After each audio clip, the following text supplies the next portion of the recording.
there's a question whether there's a provision for the examiner to check on inventive step.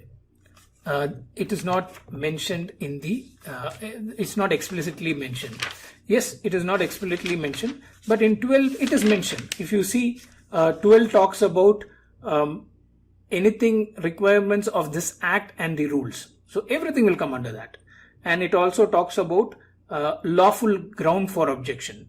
Lawful ground for objection, obviousness could be a lawful ground for objection. So it is mentioned indirectly, but as I said, because it's the examination at this stage, at the stage of examination, it is largely a database biased search.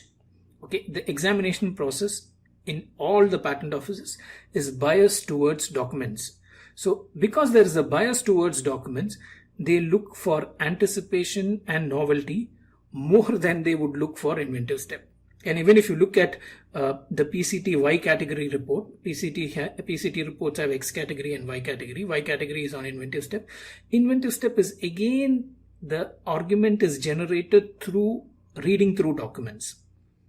Whereas in 64, we know that inventive step can go beyond documents. It can be something which a person knew, what was known to a person.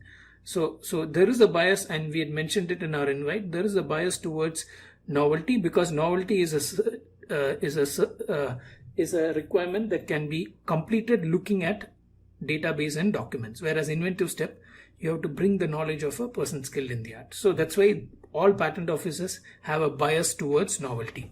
So it is mentioned as I pointed out in 12.1b. It is mentioned. 12.1a.